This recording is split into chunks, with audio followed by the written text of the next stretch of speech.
Hey, hey, hey, welcome back to Goals and Greatness Podcast, your weekly dose of business banter, big ideas, epic fails, and the systems that make the dream work. With your favorite duo, Cath Lou. Double the expertise, double the fun. I'm Lou, your navigator on this wild ride of risk-taking and rule-breaking. And I'm Kat, your go-to guru for all things startup. Together, we're unzipping the secrets of success and taking you behind the scenes of our crazy world. Whether you're a CEO in the making or you've just scribbled your first business plan on a napkin, we're here to fuel that fire and help you unleash your greatness to achieve those big, bold goals. So entrepreneurs, visionaries, and everyone in between, get ready to join the ride with Kat and Lou. Let's turn up the volume and unleash your greatness. Welcome to the cheerleading episode. We are going to be talking about cultivating positivity. We thought about creating a cheer for you guys so you can take it. G-O, go. You. No, this is we're having fun, but it's like a very serious topic because when you guys look at like how our freaking brains work and how messed up it can be if left to its own, resources. Average person has like 60,000 thoughts per day, and like 3/4 of them, all right, the majority are negative. And I read in a stat, it said 95% of those negative thoughts are repetitive. I'm like, oh, that's awesome. That's a lot, Professor Kathy. So like many of our negative thoughts are driven by the flight or fight part of our brain. So not the best place to be operating from. Like, so if we're on autopilot, we're mostly negative, basically is what we're saying. So oh God. What a great start. That's why we want to start with a cheer. You hype it up, make it fun. Yeah. All you negative humans. Now, net, I have a real big can you hear me better now? Yeah. Well, I have a real big problem ever since learning about personal development. Every time I'm around negative people, it's such an ick. I can't do it. It's I hear them and I want to slap them. I know. I was gonna say, do you shut up? Like, do you hear yourself? But you know what I always think of? I've seen it in clips and then I saw it in person when Tony Robbins, he's like, it's not just about, what does he say? Something like putting on some smile and being like, I'm happy, but like you're mad inside. I don't know. I always replay that in my head. So I think when people hear, oh, they're such a positive person, they think of like the smiley, bubbly cheerleader. And it's not about just like your physical demeanor being happy. It's a part of it, right? Because you can change your state in an instant, but it's not everything. So I'm excited for us to dive in about like just truly being intrinsically positive.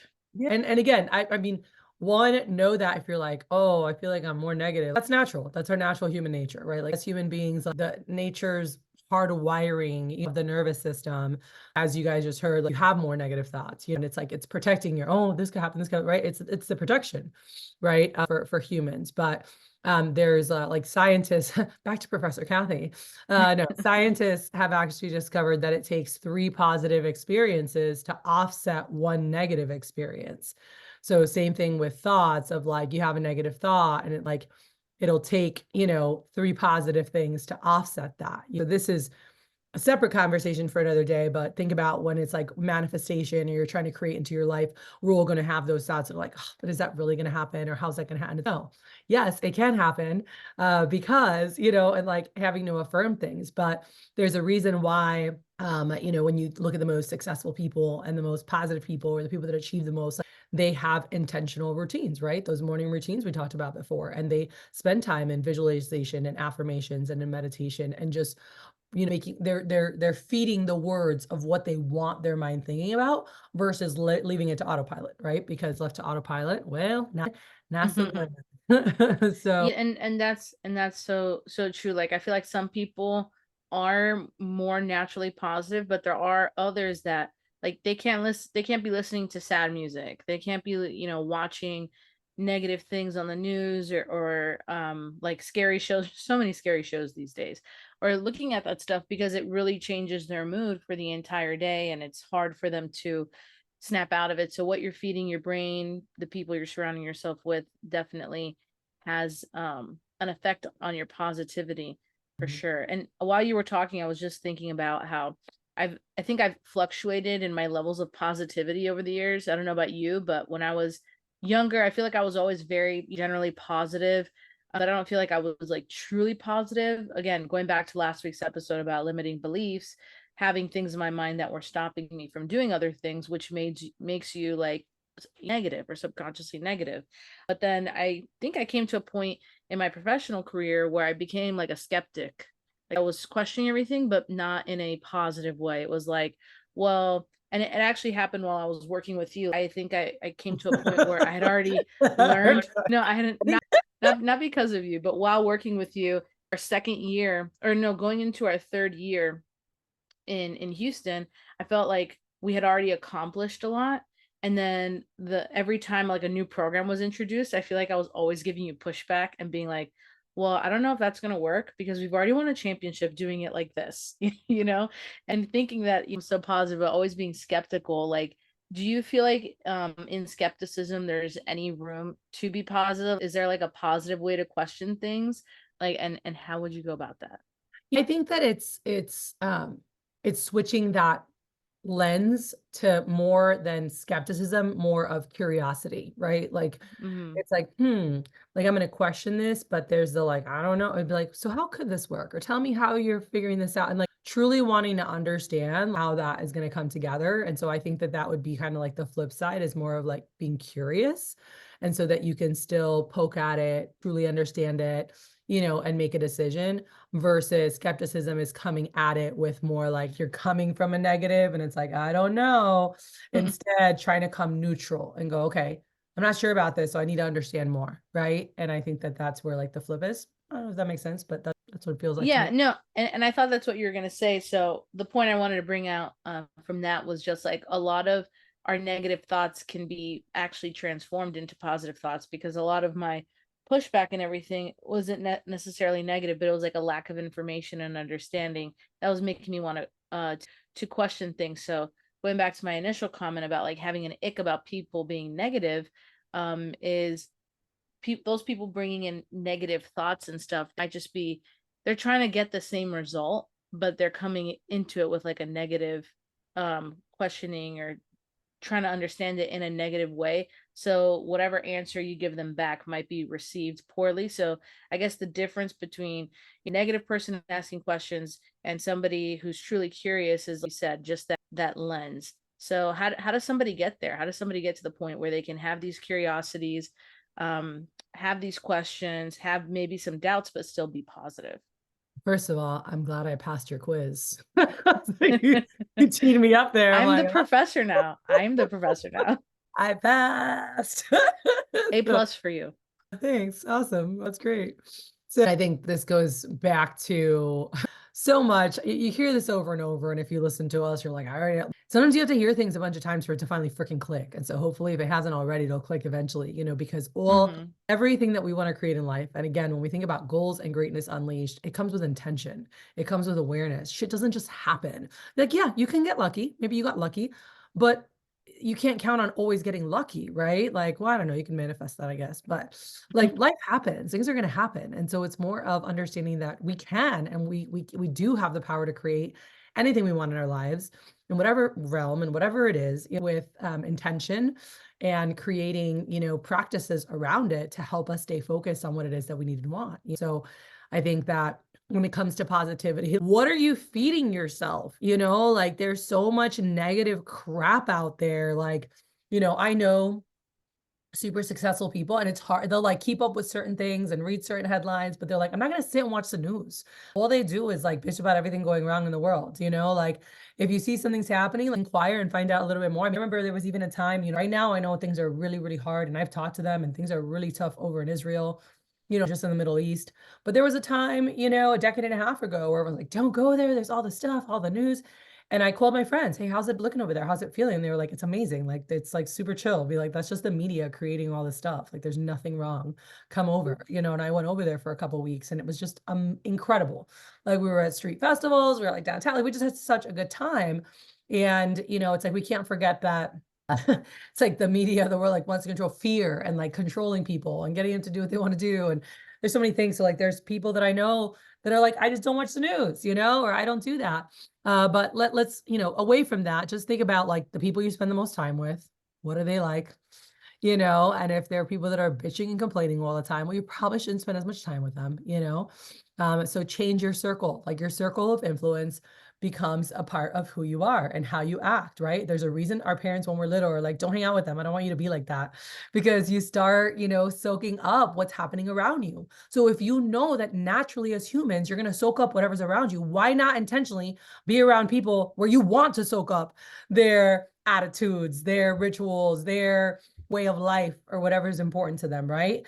And it's like you're with them and they're like, oh, we're going to stop and pray before we eat. And it's like, oh, right. And all of a sudden that starts becoming something that you do, and that was something in Israel, like before every meal and in between the day, like the prayer. And that was something that I grew up with, but I kind of got away from, and just being there, like had a desire to pray more, to go inward more, to talk about, what I was grateful for. Like before dinner, it was like, oh, what are you grateful for right now? And we go around the table and like before we ate and just things like that, that like, because I was in that environment, it created more of that, right? So again, do a little eval on your current, life, spaces, communities, music, TV. Like, what are all the things that are pouring into you?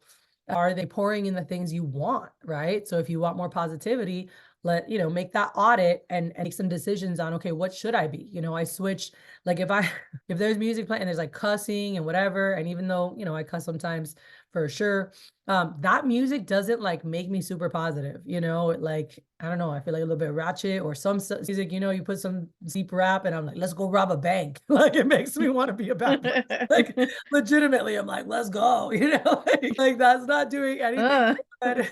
All right. But if I have like worship music on and like I have in the house, like it puts me in a different space.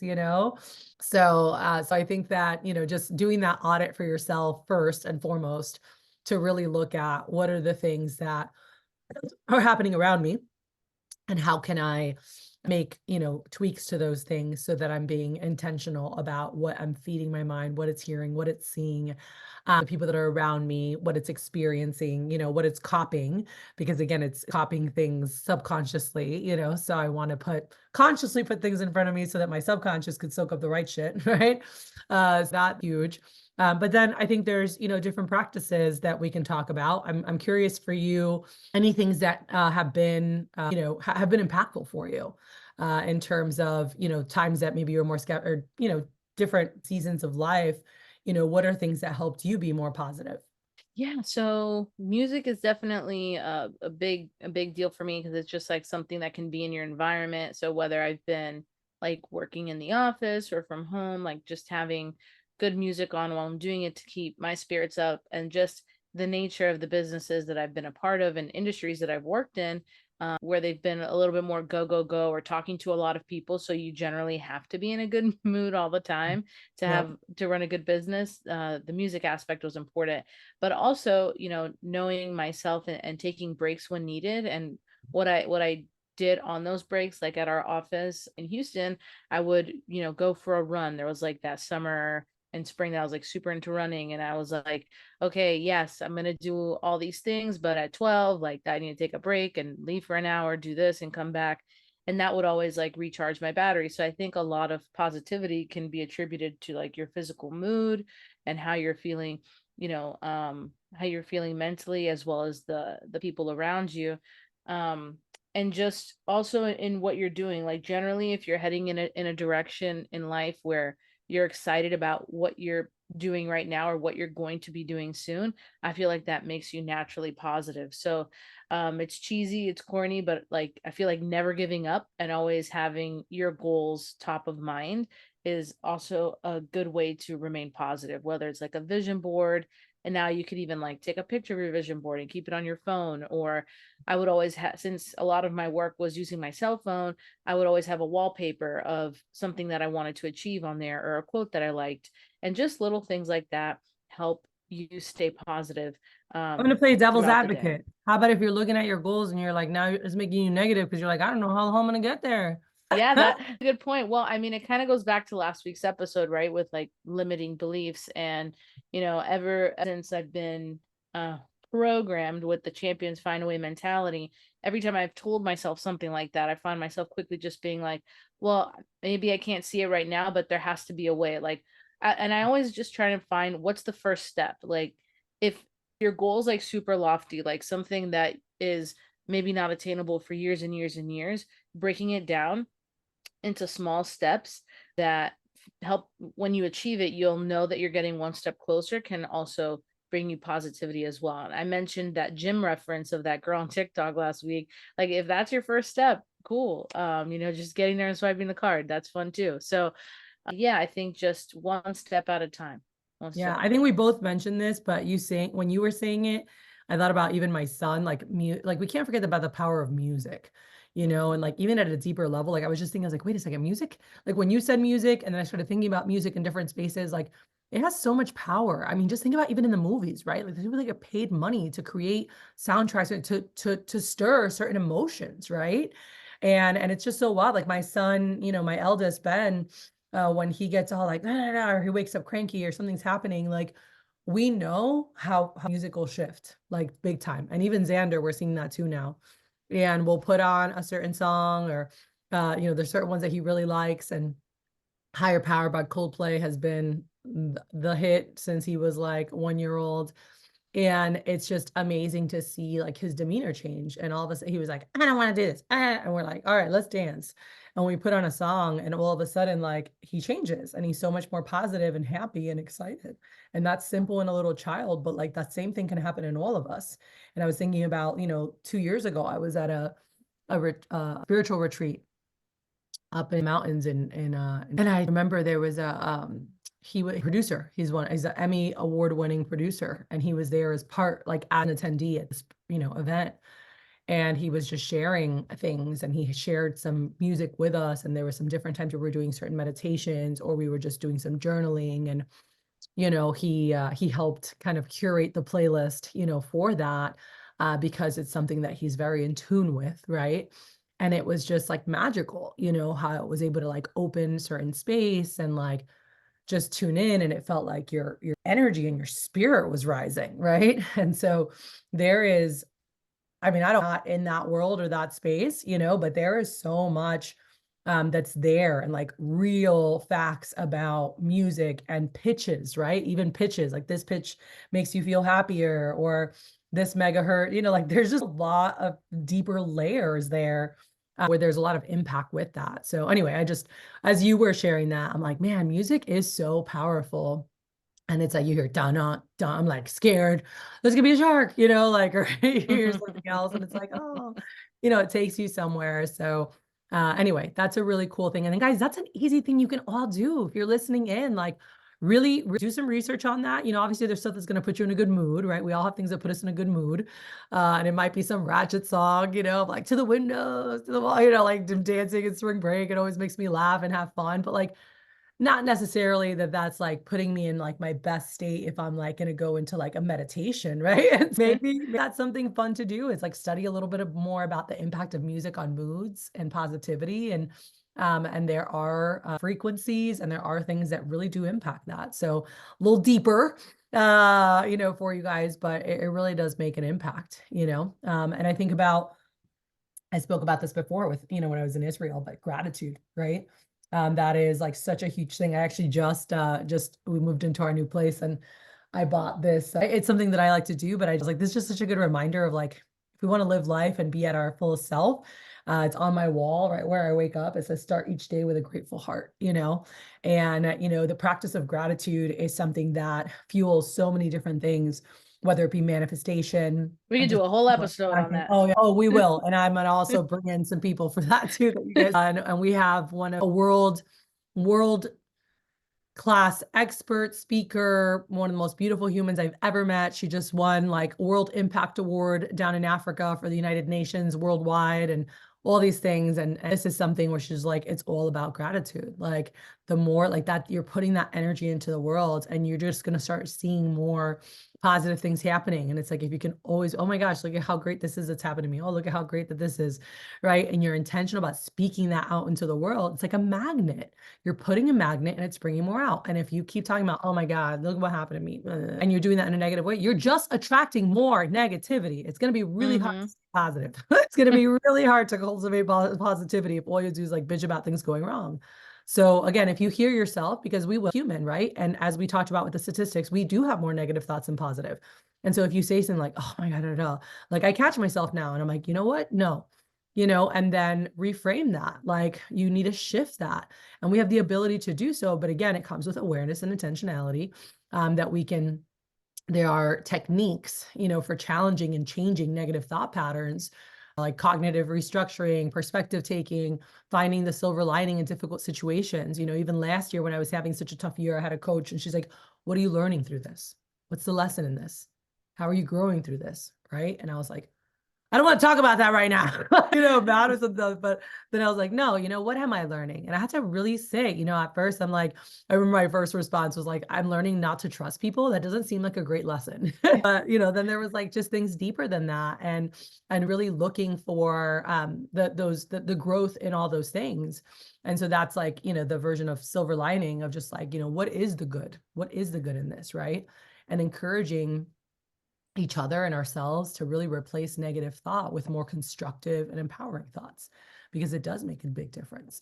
So with gratitude, an easy thing I'll tell you guys is journaling. And if you don't journal, maybe you're like, I'm not a journaler, then don't be a journaler, but grab a journal and each day just put 3 things you're grateful for. That's it. You don't need to sit there and write forever. You're like, I just can't just sit and write. I actually love journaling. I love, but for me, it's more prayers. Like I journal my prayers. It's like I'm talking to, God, and I'm like, oh, this happened, and what do I do with this? And like I just like to journal it. But you can literally just say, okay, what are 3 things I'm grateful for today? Like the night before you go to bed. And in the morning, it's like, what am I grateful for waking up today? Or what am I looking forward? And when you're putting yourself, in the morning and in the night, and even once a day is a good place to start. But if you can every morning and every evening, have that practice, you're putting on this lens of gratitude, which is looking for more positive things, to like more things to be grateful for, and so you're intentionally putting on a different lens. And so your brain is looking for more of those things, because later you're going to write down, what was I grateful for today? So you're like looking for things, so I think that, that's a really, big, that's been a really big tool for me, has been the practice of gratitude. What else? What else? No, that was meaty. No, yeah, for sure. Music, journaling, those are all great things. Exercise, circle of influence. I mean, those are all things that attribute to being positive. I mean, environment outside of the people you're surrounded with, like you mentioned, I think that is huge. And always having like your goals top of mind.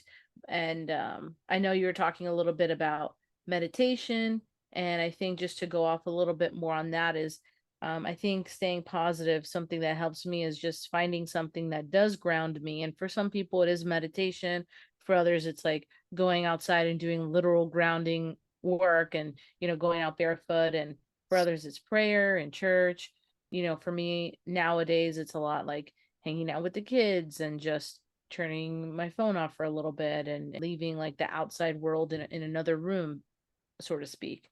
That also brings me back down to a positive way, like down to like a neutral level, just to, refeed myself, Mhm. refuel, get more energy. That's huge.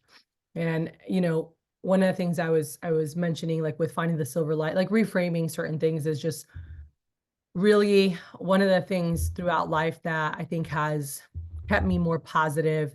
It's the reframe. I think probably I first heard it probably in Cutco in my early sales days, right? Of like Mm-hmm. obstacles, like being stepping stones versus like blockage, right? Like Roadblocks. you can look at obstacles as like a roadblock, or you could look at obstacles as stepping stones to where you want to go. And I remember someone saying that at a talk or something that someone shared, but that there was a reframe for me in my life of like, can every obstacle make me stronger?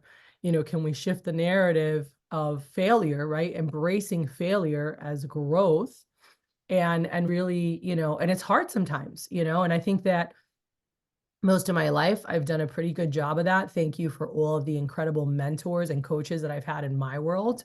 But there's times where it's like you just feel like as a human being, you're going to feel some shame or defeat with something. And I was actually doing a meditation last week, and the woman that was leading this, as she was setting up for the meditation, was talking about like letting go of things, stuff from past, whatever it was. And she mentioned this, and I was like, "What?" And I didn't even realize this. And I was sharing with some of my pod sisters, my accountability group yesterday. I said, "I didn't realize that shame," she said, "is the lowest vibration that a human being can experience before death." And I was like, "What?" And I was like, "Well, that makes sense why I was not feeling so great, right?" And we can beat ourselves up, which I can talk about this. Anyone wants to talk about this, I can tell you about, the year I had, and just beating myself to the ground. Like, you should known better, like you're smarter than this, you're this, and like just all like I was pushing myself into the ground like nasty, and just all this like failure, and like, you're smarter than this, but you let everybody down and all these things. And I remember it just like crumbling me, right? Where in other then there was that shift of like, wait a second, like this is part of the learning process. And like the only way that you can expand is you have to grow through more things. Like that's the only way you expand. And that had been true, most of my life. But there's times like it doesn't matter how much you have all the tools, you have all the things, guys. It's not like everything's gonna be perfect from here on out because you heard us tell you this. Like shit's gonna happen sometimes, and we're humans. And so like I was in a very dark place, and then it was like, wait a second, like, what am I doing? Like, I'm going to grow through this. I'm going to learn more. I'm going to expand myself. I'm going to be capable of more. I'm going to be able to handle and be able to help guide others along that journey. And I was sharing with a sister yesterday, she's like, how have you handled? Because they were currently feeling in that place of like, oh, like feeling like I'm not doing enough, or whatever it was, like as they were sharing their story. And it's like, she's like, how have you handled this in the past? Have you ever like been like really down on yourself? And I started laughing. Me and my others were like, yeah, last year. When I was like, yeah, currently. And they're like, how did you deal with that? And it was like, I said, honestly, I said it can sound cheesy, but it was really leaning into the fact that it's part of our journey that we get to, if we choose to, utilize to help others on theirs. That as Yeah. leaders and as coaches, and the higher up we go in our worlds, the more people look up to us, whether it's your kids, whether it's your community and your church, whether it's your business. The higher up you go, you have more people looking up, and you can share concepts, and you can share guidance and rules, and whatever it is, that's the good things to do. But it hits different when you can share your story, and you can say, here's what I went through, Yeah. how I No, got. for sure. And you know what? It's like you said, just because you hear this doesn't mean everything's going to change. And with that, like embracing a failure, I think you need to also have a lot of grace for yourself. And it's not just knowing that everybody's human, but it's really truly understanding and internalizing that it's okay that this happened. And, it's giving yourself room to have that failure. Because it's one thing, like almost not setting yourself up for failure, but setting yourself up for how you receive failure, I think keeps you positive as well. Because knowing like if something, and people have different ways of doing that, you do it without even thinking of it. Sometimes people like self-sabotage, right? They like sabotage relationships or sabotage business deals, or speak to themselves so negatively that they prepare themselves for failure in that way. Or you can say, hey, before something happens, like if this were to occur, like this is the way that I'm going to handle it. And kind of have like a talk with yourself. But let's say you don't plan for anything and something does happen, giving yourself room for grace and having compassion for yourself in situations that aren't favorable can also lead you to become more positive as well. Yep, absolutely, absolutely. And that self-sabotage, man, I feel like we need to talk about this another thing, but that goes back to, feeling undeserving. That's old programming, that's limiting beliefs. Mm-hmm. That's, like there's so much that's tied into that. But, human beings, you do it without even realizing, because subconsciously you don't feel like you deserve that or you should go there. But back to positivity, cultivating positivity. I mean, really to wrap up, I mean, my last thoughts and anything else you want to share is just where I started is like, what are you surrounding yourself with, right? Like your environmental and social connections, your mindset, your well-being. Like, are you surrounding yourself with positive influences, supportive relationships? Do you have uplifting communities that nurture growth and resilience and optimism? And if you don't, keep tuning in with us. No, just be intentional. There's a lot of incredible people there, incredible people to connect with, and be intentional about getting yourself around them. So that's what I would say here. Anything else you got? I just want to ask you a question, if that's okay. Okay. Okay, now that we both have children, is Hmm. what is like the number one place, or not number one, just a place you'd like to take your kids to that is like nostalgic for you? Oh, I thought you were asking a question with what we're talking about. I'm like, No. what? I'm It's like, how do I no. keep it positive? I'm like, I don't know. Music. Good question. I don't know. I really enjoyed taking Benjamin when I got to take him to Puerto Rico and going to like El Morro and just going walking the streets, like that was really special. Like I was just taken back and I bought him like one of the little, like the guys walk around selling the like matcha passion fruit and cocoa ice cream. And like my grandpa, like when I was little, was my favorite thing every time I would go visit back in Puerto Rico when I would go home. Was like going to the beach or going to Old San Juan, and those little guys are dinging their bell and getting one of those ice creams from the street, from the guys walking by with their carts. So yeah, I'm excited to take Xander, like to have them all together and do that together. But it's something that's like really special time with my grandpa with me. Oh, that's sweet. Yeah, that's nice. I mean, Jackson goes to the school that I went to growing up, so that's always nostalgic and fun. Mm. Um, but yeah, I'd love, and one thing that we did was there was this place in Key Biscayne that my family would always rent at for one summer, and it was like next to the Sonesta. I don't know if you remember the Sonesta used to be there, but this was like a little motel called Silver Sands. It was like a motel, I would say. And literally have not done any work in there. It looks exactly the same. And we took the boys there maybe like 2 years ago, but I definitely like to return there. And of course, like, Disney and all that fun Florida stuff. So cool. Well, I'm excited for our virtual event coming up here in June. So make sure if you guys haven't checked out the deets on that, we have it on our social, on our website. And as always, feel free to Yeah. comment on our Spotify and our YouTube on your thoughts on the episode. Yeah, for sure. And guys, that's going to be killer. If you haven't seen what's going to be in it, we're going to be talking about science, some science of achievement, but abundance mindset. We have world-class expert on that, goal setting mastery, strategic planning, wealth building, how to create miracles in your life, and different self-care things. But it's really something we put together to help you guys crush the second half of the year, and we're super excited to help support that. So we'll have on live. It went live last week.